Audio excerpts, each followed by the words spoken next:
Right now, the way it works is when Tesla has new features, whether it's autonomous driving, self-driving technology, any features in their car, they could roll out that software and send it to a group of a couple thousand users and beta test it. They don't have to send it out to everyone. Then they test it on a small group, and then they gradually roll it out to more and more people.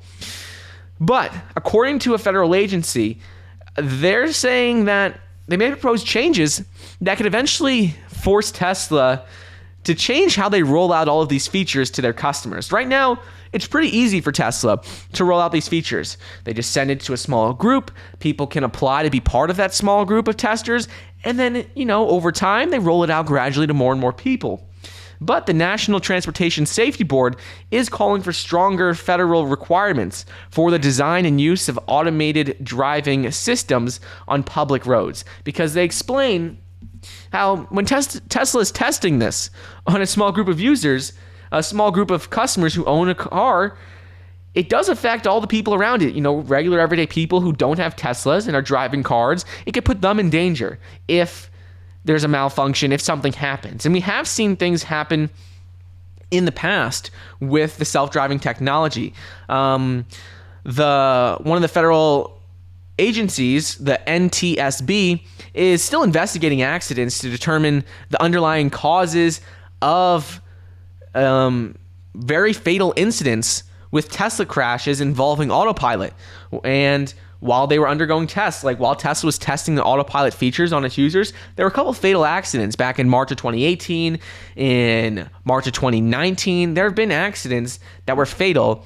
And really what's going on here is they just want to make sure that people are safe, nothing happens. The downside to this, though, is that it might hinder Tesla's ability to innovate and get these things rolled out faster, because they need to be able to test and they need to have tens of thousands, millions of miles driven under all these different softwares before they are really 100% safe. Never it's going to be 100%, but 99.99% safe. They need to have those miles driven under the belt with all of these different features. They need to have everything tested and tested again and tweaked and tested again. So this may hinder their ability to innovate, which isn't what these agencies want, but they want to make sure that people are safe. And the thing is, right now, Elon Musk, whenever he comes out and he talks, he spoke on Joe Rogan, he's spoken previously about the self-driving technology.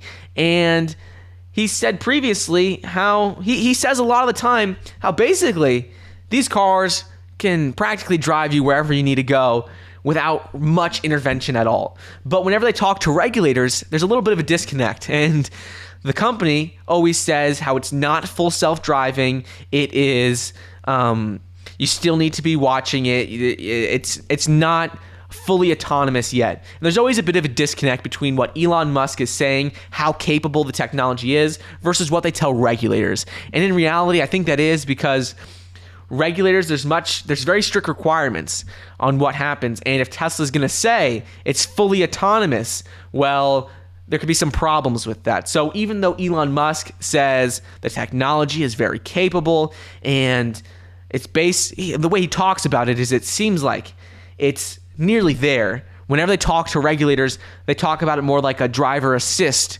software that is higher end than the other companies out there, but they don't talk about it like it's a fully autonomous software, because that's going to take a lot of regulations and a lot of things are going to have to happen before it can be labeled that, essentially. So even though they're basically there, we'll have to wait and see what happens with these regulations, if it's going to hinder Tesla's ability to roll out new software updates and get these things out faster.